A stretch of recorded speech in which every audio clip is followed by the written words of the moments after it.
बांगड़ी जी आप कह रही हैं कि उनको शासकीय सेवा में ले लिया जाए, फिर कभी कहने लगती हैं कि वो भारतीय जनता पार्टी में है, उनको निमंत्रण मिल जाए।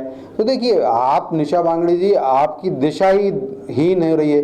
तो निशा जी, आप पहले अपनी दिशा ठीक करिए। अभी अभी आप कांग्रेस की प्रवक्ता हैं, पहले तो आप कांग्रेस के प्रवक्ता पद से त्यागपत्र दीजिए। आपने तो बोला कि 3 महीने पहले आपने सरकार को आवेदन किया था। तो देखिए, किस हैसियत से आपने आवेदन किया कि आपको पहले कांग्रेस से समस्त पदों से त्यागपत्र देना चाहिए, उसके बाद आपको शासकीय सेवा में जो पहले पद पर थी आपको आवेदन देना चाहिए था। अभी बात है, विधि सम्मत सरकार कार्रवाई करेगी, उनके विधि वेदता और उससे जो कार्रवाई होगी वो आपके साथ होगी, न्याय होगा। लेकिन कांग्रेस ने सदैव आपके साथ अन्याय किया।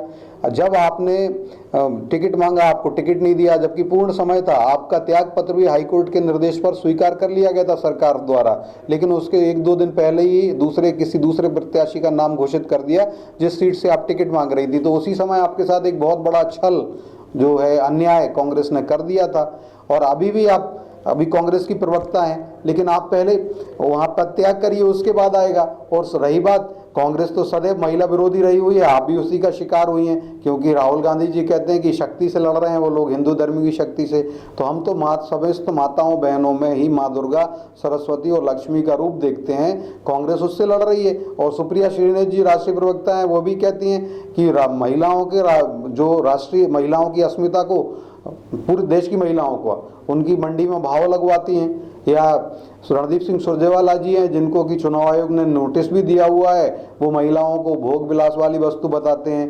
कांग्रेस में ही मध्य प्रदेश में कमलनाथ जी जैसे नेता रहे हैं, वो कहते हैं कि महिलाएं आइटम होती हैं, जिस पर राहुल गांधी जी ने उनसे कहा था कि आप क्षमा मांग लीजिए, लेकिन उन्होंने मांगी नहीं थी, जिसके कारण आपसी द्वंद्व है राहुल गांधी जी और कमलनाथ जी के अंदर। इसी प्रकार से वो कह चुके हैं कि महिलाएं सजावट की वस्तु होती हैं। तो महिला विरोधी पूरी कांग्रेस है। जीतू पटवारी जी भी कहते हैं कि हम तो जो महिलाओं को जो पैसा दे रहे हैं, 1250 रुपये, 1.25 करोड़ से ज़्यादा माताओं बहनों को, हम किसी को, लेकिन वो गलत बोलते हैं कि महिलाएं 200-500 रुपये लेकर के यादव वस्त्र में एक पर्टिकुलर शब्द का नाम लेते हैं, उसमें रख लेती हैं। तो ये सभी कांग्रेस महिला विरोधी है। निशा बांगड़ी जी, आप भी उसी का शिकार हैं।